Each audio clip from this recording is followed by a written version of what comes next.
Today on a spicy production, we're making pipèrade. It's a delicious stew. We're gonna put some eggs on it, some cheese. It's pretty delicious. First thing we're gonna need is a pile of vegetables.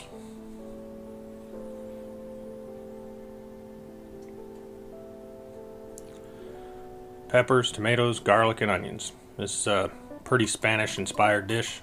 First thing I want to do is take the peppers and I'm going to fire roast all of them over the open flame on my stovetop. You just want to keep flipping them around and flipping them around until they get soft, and you want the outside skin to blister and get charred.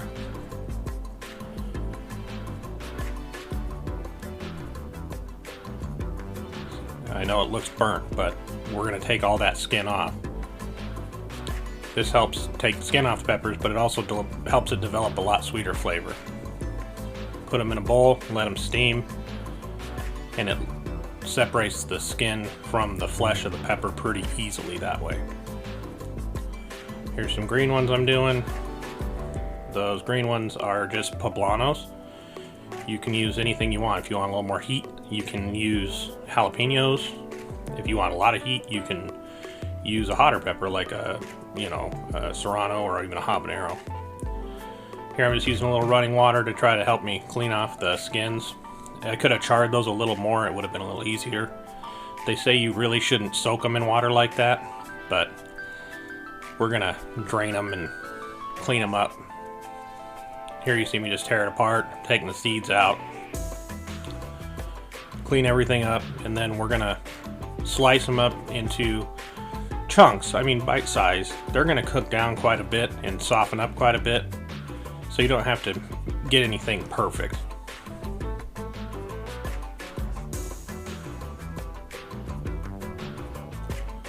A little bit of that charred skin's not going to hurt anything. It'll give it a grilled kind of flavor. Along with a little bit of smoked paprika we're going to put in it. It really gives a pretty good flavor. Here's some homemade chorizo that I made. This is a fresh Basque style chorizo. It's not a Mexican chorizo by any means, and it's not really a Spanish chorizo. It's a fresh chorizo that's smoked. It's pretty good. All right, here we've got some shallot. You use red onion. You use Spanish onions. That would be, Spanish white onions would be delicious. And of course, we need a lot of garlic.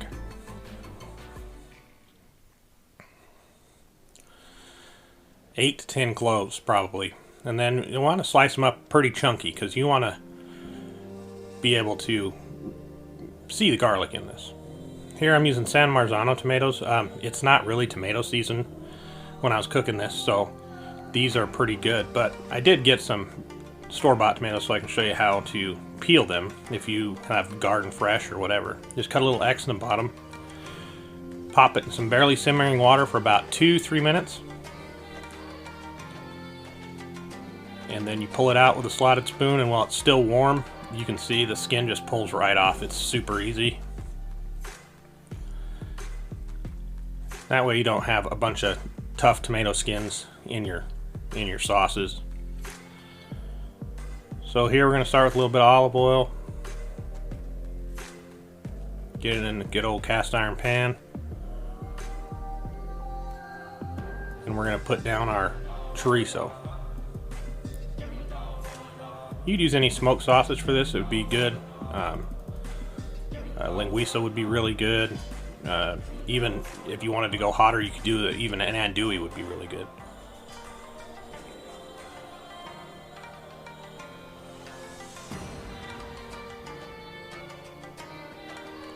Throw the onions in, let them get a little bit of caramelization. And then we'll throw the peppers in and get everything good and together. Just kind of let it get delicious.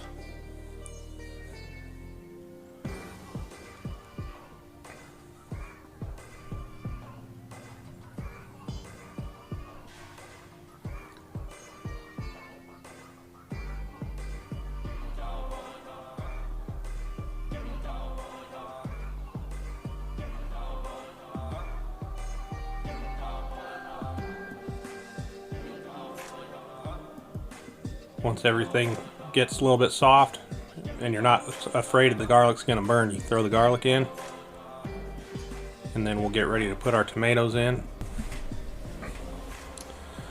I like just to squish them as I'm putting them in there, and then there's like the part where the stem connected to the tomato sometimes can be hard, even in the canned tomatoes. So as you squish them, you can kind of pull those hard little pits out, and then dump all the puree in there. And then I like to rinse the can out with a little bit of water, make sure I get all that flavor out of there, because we're going to let this sit and kind of cook down for a little while and reduce and get thick.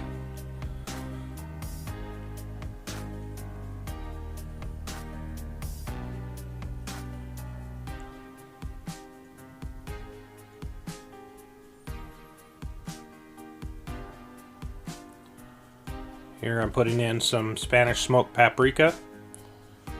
This just reinforces the pepper flavor, also reinforces the smokiness. A little salt, a little pepper.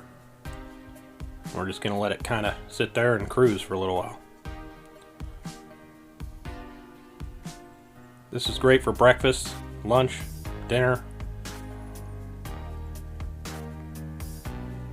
There's a lot of dishes similar to it, like shakshuka, even ratatouille could be kind of similar to it. Ratatouille is a lot more fancy because it's French.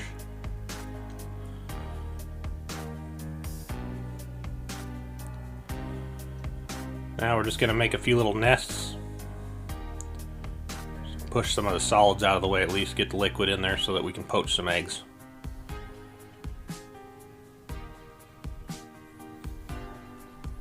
I was carefully cracking them into a bowl because I didn't want to break the yolks.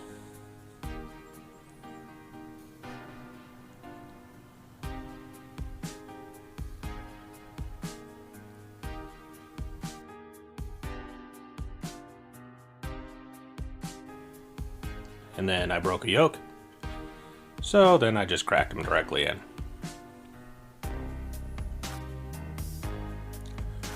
There's some bread I just threw under the broiler to get toasty, and I'm setting that on top just to help some of that steam to get those eggs cooking a little better. You can see the 3 at the, yeah, those 3 right there. They're all done. The ones that aren't quite done, we can let go for a little longer.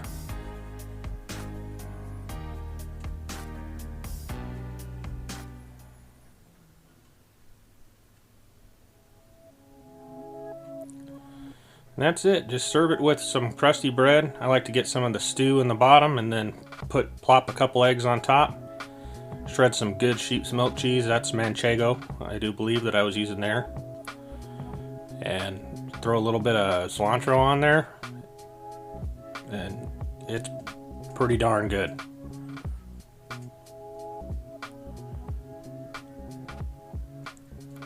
Thanks for watching. Please like and subscribe.